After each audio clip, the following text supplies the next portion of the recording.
دوستو بیت المقدس دنیا کے 3 سب سے بڑے اور اہم مذاہب یعنی مسلمان، عیسائی اور یہودی مذہب کے اندر انتہائی اہمیت کا حامل ہے۔ یہ فلسطین کے شہر یروشلم میں موجود وہ مقدس ترین مقام ہے جہاں اللہ کے کسی نبی کی تعمیر کردہ مسجد یعنی مسجد اقصی موجود ہے۔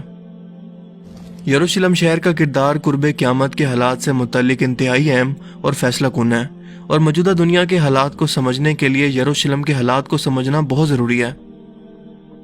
یہودیوں کے مطابق یہ مقدس شہر ان کے مسیح کی آمد کی جگہ ہے جہاں سے وہ پوری دنیا پر ایک بار پھر سے حکومت کریں گے، جیسے حضرت سلیمان علیہ السلام کے دور میں ان کی حکومت تھی۔ جبکہ عیسائیوں کے مطابق یہ حضرت عیسیٰ علیہ السلام کا شہر ہے جہاں نعوذ باللہ انہیں سولی پر لٹکایا گیا، اور قرب قیامت سے پہلے وہ پھر اسی جگہ پر ایک بار پھر سے لوٹ کر آئیں گے اور عیسائیت کی تصدیق کریں گے۔ جبکہ مسلمانوں کے لیے یہ قبلہ اول ہے، اور اللہ کے رسول صلی اللہ علیہ وآلہ وسلم نے 17 مہینے تک بیت المقدس کی طرف منہ کر کے نماز ادا کی تاکہ یہودیوں کو یہ یقین ہو سکے کہ جس خدا نے حضرت موسیٰ علیہ السلام کو تورات دے کر بھیجا، اسی نے محمد صلی اللہ علیہ وآلہ وسلم کو قرآن پاک جیسی مقدس کتاب دے کر انسانیت کی ہدایت کے لیے بھیجا ہے۔ سفر معراج پر آپ صلی اللہ علیہ وآلہ وسلم نے مسجد حرام سے مسجد اقصی تک یعنی یروشلم شہر تک سفر کیا، اور پھر وہاں سے آسمان کی بلندیوں پر معراج کے لیے تشریف لے گئے۔ جیسا کہ قرآن کریم میں ارشاد ہوتا ہے کہ پاک ہے وہ ذات جو لے گئی اپنے بندے کو راتوں رات مسجد الحرام سے مسجد اقصی تک، جس کے گرد و نواح میں ہم نے برکت رکھی ہے تاکہ اسے اپنی نشانیاں دکھائیں۔ بے شک اللہ سب کچھ جاننے والا اور سب کچھ سننے والا ہے۔ اس کے علاوہ یہی وہ جگہ ہے جہاں پر حضرت عیسیٰ علیہ السلام دوبارہ آسمان سے تشریف لائیں گے اور اسلام کو سچا اور حق کا دین ثابت کریں گے۔ یروشلم شہر کی اہمیت قرآن کریم سے بھی ثابت ہے۔ سورہ الانبیاء میں ارشاد ہوتا ہے، اور ہم نے اسے یعنی ابراہیم علیہ السلام کو اور لوط علیہ السلام کو اس زمین پر نجات دی جس میں ہم نے اہل عالم کے لیے برکتیں رکھی ہیں۔ حضرت ابراہیم علیہ السلام نمرود کی آگ سے نجات پانے کے بعد اپنے بھتیجے لوط علیہ السلام کے ساتھ عراق سے بیت المقدس کی طرف روانہ ہوئے، اور یہیں سے حضرت ابراہیم علیہ السلام اللہ کے حکم سے مکہ مکرمہ پہنچے، جہاں آپ نے اپنے بیٹے حضرت اسماعیل علیہ السلام کے ساتھ مل کر بیت اللہ کو پھر سے تعمیر کیا۔ یعنی کہ یروشلم ایسی مقدس سرزمین ہے جسے اللہ تعالیٰ نے آل ابراہیم یعنی ابراہیم علیہ السلام کی نسل کے لیے اور آنے والے پیغمبروں اور دین یعنی یہودی، مسلمان اور عیسائیت کے لیے فیصلہ کن مقام بنایا ہے، کیونکہ ظاہر ہے کہ ان تینوں مذاہب میں سے سچا تو کوئی ایک ہی ہو سکتا ہے، اور یہی کردار قرب قیامت سے پہلے یروشلم کو ادا کرنا ہے۔ یعنی یہ شہر قرب قیامت سے پہلے صرف ایک دین کو سچ اور حق ثابت کرے گا، اور اسی لیے اس قدر اہمیت تینوں مذاہب کے اندر ہے۔ یروشلم ایک قدیم شہر ہے اور تقریباً 4000 سال پرانی تاریخ رکھتا ہے۔ یہ 2 مرتبہ مکمل طور پر تباہ ہوا۔ تاریخ میں اس پر 52 مرتبہ حملے بتائے جاتے ہیں، اور 44 مختلف قوموں کا اس شہر پر قبضہ ہوا۔ یہ تل ابیب شہر اور بحیرہ روم یعنی میڈیٹرین سی سے 60 کلومیٹر مشرق اور بحر مردار یعنی ڈیڈ سی سے تقریباً 33 کلومیٹر فاصلے پر جبل یہودا سے گرا ہوا ہے، جہاں یہودیوں کی 3000 سال پرانی تاریخ، عیسائیوں کی 2000 سال جبکہ مسلمانوں کی 1400 سال پرانی تاریخ موجود ہے۔ یہاں اس وقت 64% یہودی آبادی، 32% مسلمان اور صرف 2% عیسائی موجود ہیں۔ ہیکل کی مغربی دیوار جو کہ ایک واحد سٹرکچر اس وقت ہیکل سلیمانی کا موجود ہے، یہودیوں کے لیے اس وقت دنیا کی سب سے مقدس ترین جگہ ہے۔ اس شہر کے بارے میں اللہ پاک قرآن کریم میں ارشاد فرماتے ہیں کہ جس بستی کو ہم نے ہلاک کر دیا تھا اس پر حرام ہے کہ وہ وہاں جائیں، حتیٰ کہ یاجوج ماجوج نکل جائیں گے اور تمام بلندیوں سے اترتے نظر آئیں گے۔ دوستو، یہاں ہلاک ہونے والی بستی سے مراد یروشلم شہر ہے، جس پر یہودیوں کی بدعمالیوں کی بدولت 586 قبل مسیح میں بابل عراق کے بادشاہ بخت نصر اور پھر ٹائٹس نامی بادشاہ نے حملہ کر کے اس شہر کو مکمل طور پر تباہ کر دیا اور لاکھوں یہودیوں کو غلام بنا کر اپنے ساتھ لے گئے۔ اس دوران ہیکل سلیمانی بھی مکمل طور پر تباہ ہو گیا، مگر قرب قیامت سے پہلے یہ لوگ یعنی یہودی ایک بار پھر سے اسی بستی میں آباد ہوں گے، جیسا کہ ایک اور جگہ قرآن کریم میں واضح طور پر اس کا بیان کچھ اس طرح سے موجود ہے۔ اور جب آخری وقت آئے گا تو یہودی اس ارض مقدس کے اندر لائے جائیں گے جہاں سے انہیں نکالا گیا تھا، اور اللہ تعالیٰ کا یہ وعدہ آج ناجائز اسرائیلی ریاست کے قائم ہونے کے بعد پورا ہو چکا ہے، یعنی کہ آخری وقت اب قریب ہی ہے۔ لیکن اس سے بھی اہم سوال یہ ہے کہ اس وعدے کے پورا ہونے کے بعد اب آخر کیا ہونا باقی ہے؟ یہودیوں کا ماننا ہے کہ جب وہ تیسری مرتبہ اس مقدس ہیکل سلیمانی کو دوبارہ تعمیر کر لیں گے تو ان کا مسیحا جو مسلمانوں کے نزدیک دجال ہے وہ دنیا میں نازل ہوگا، اس لیے ان کے پاس اس ہیکل کی تیسری مرتبہ تعمیر کا مکمل نقشہ تک تیار ہے، اور اس کے ساتھ ساتھ وہ تابوت سکینہ کے حصول کے لیے بھی بے چین ہے، جس کی مختصر سی تاریخ یہ ہے کہ یہ مقدس صندوق حضرت آدم علیہ السلام پر نازل ہوا، جو پوری زندگی آپ کے پاس رہا اور پھر آنے والے انبیاء کو وراثت کے طور پر منتقل ہوتا رہا۔ یہاں تک کہ یہ حضرت موسیٰ علیہ السلام تک پہنچا، جس میں وہ اپنا خاص سامان یعنی تورات کا اصل نسخہ، اپنا عصا مبارک اور اپنا باقی سامان رکھتے تھے۔ اس کے علاوہ اس میں حضرت سلیمان علیہ السلام کی انگوٹھی بھی موجود ہے، جس سے وہ جنات پر کنٹرول کرتے تھے۔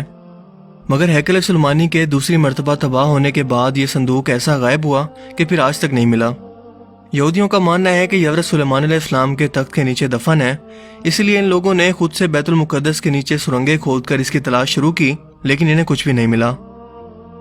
حضرت سلیمان علیہ السلام کا محل بیت المقدس سے جڑا ہوا تھا، جہاں ان کا تخت موجود تھا، اور دوسرا ہیکل سلیمانی کا جو نقشہ بیان کیا جاتا ہے، اس کا بھی مسجد اقصی سے کوئی تعلق نہیں ہے۔ لیکن پھر بھی یہ یہودی ہیکل سلیمانی کی تیسری مرتبہ تعمیر سے پہلے مسجد اقصی کو شہید کرنا چاہتے ہیں، اور اس کی سب سے بڑی وجہ یہ ہے کہ تیسری مرتبہ ہیکل سلیمانی کے تعمیر ہونے کے باوجود اگر مسجد اقصی شہید نہ ہوئی تو ہیکل کی اہمیت پہلے جیسی بالکل نہیں رہے گی، اسی لیے یہودیوں کے نزدیک اسے شہید کرنا ضروری ہے۔ اسرائیلی ماہر آثار قدیمہ کے مطابق ہیکل سلیمانی قبۃ الصخرہ کے نیچے موجود ہے، اور یہ علاقہ یعنی مسجد اقصی اور قبۃ الصخرہ مسلمانوں کے کنٹرول میں ہے۔ اسرائیل نے عربوں کے ساتھ 6 روزہ جنگ کے دوران بیت المقدس پر قبضہ کر لیا تھا، مگر مسجد اقصی اور قبۃ الصخرہ کا کنٹرول اس جنگ کے باوجود بھی اردن کے ہاشمیوں کے پاس ہی تھا، جس کے بعد انہیں وہاں سے نکال کر اسرائیلیوں نے اس زمین پر قبضہ کر لیا۔ اس کے بعد ہیکل کی تعمیر کے اندر مزید تیزی آ چکی ہے، جو کہ ان کا صدیوں سے خواب ہے، کیونکہ ان کا ماننا ہے کہ اس کے بعد ہی مسیح دجال کی اس دنیا کے اندر آمد ممکن ہوگی، اور اسی مقصد کے لیے باقاعدہ ایک تنظیم دی ٹیمپل انسٹیٹیوٹ قائم ہے۔ لیکن ایک اہم بات کہ اس ہیکل کی تعمیر کے ساتھ ایک بڑی خون ریزی کا بائبل کے اندر بھی ذکر ہے، جس کی تصدیق یہودی بھی کرتے ہیں اور کہتے ہیں کہ یہ 7 سالہ لمبا عرصہ ہوگا، کیونکہ پہلے 3.5 سال کے اندر دنیا کی 1/4 آبادی ماری جائے گی، اور اس کے بعد انسانوں کے مرنے کے دوسرے دور کا آغاز ہوگا، جس میں دنیا کی مزید 1/4 آبادی موت کا شکار ہوگی۔ دوستو، اس وقت دنیا کی آبادی تقریباً 7 ارب ہے۔ اگر ان پیشن گوئیوں کو درست مان لیں تو 7 سال کے اندر 3.5 کروڑ لوگ صرف اس تنازع کے اندر مارے جائیں گے۔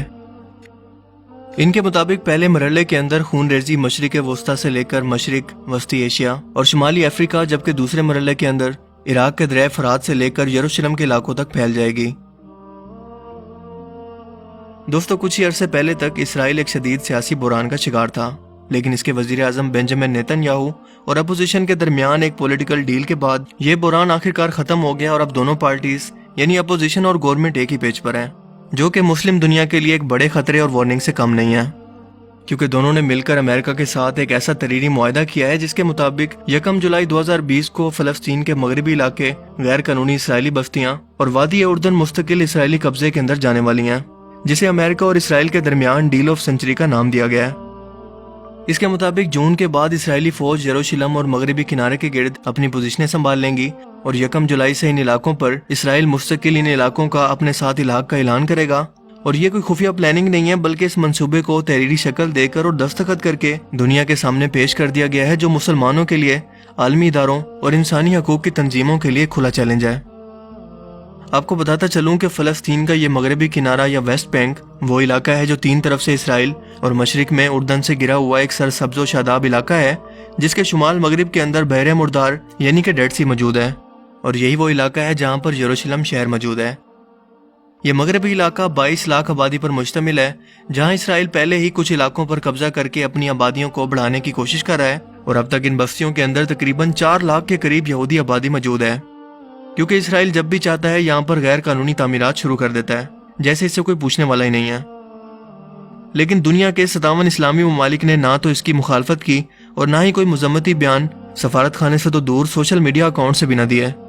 اس صدی کے سب سے بڑے منصوبے کے نام سے ہی آپ یہودیوں کے نظائم کا اندازہ لگا سکتے ہیں کہ یہ منصوبہ ان کے لیے کس قدر اہم ہے، جو کہ 180 صفحات پر مشتمل ہے، اور اسرائیل کو ان مغربی علاقوں کے ساتھ فلسطین کے 50% حصے پر مکمل اختیار اور کنٹرول دے رہا ہے، جبکہ فلسطین پر یہ پابندیاں مزید سخت کر رہا ہے، جو کہ ہماری آنکھوں کو کھولنے کے لیے کافی ہے۔ جس کے بعد مسجد اقصی اور قبۃ الصخرہ کو شہید کر کے تھرڈ ٹیمپل کی تعمیر کو ایک قانونی حیثیت مل جائے گی، کیونکہ یہ مکمل طور پر قانون کے تحت اسرائیلی قبضے کے اندر چلا جائے گا، اور فلسطینی عوام اس کے خلاف احتجاج بھی نہیں کر سکے گی۔ اس منصوبے کے تحت یہاں پر 30 بستیاں، 8 غیر قانونی پورٹس اور کئی قصبے تعمیر کیے جائیں گے، جبکہ عالمی برادری کا اگر کوئی سخت رد عمل آیا بھی تو اس معاہدے کے مطابق امریکہ اسے کنٹرول کرے گا، اور ہوا میں گھومتے ہوئے ہیلی کاپٹر ہر لمحہ مجاہدین کی معلومات اور ان کی نقل و حرکت کو نوٹ کر رہے ہیں، تاکہ وقت آنے پر یہ شدید رد عمل اور اچانک حملہ کر سکیں۔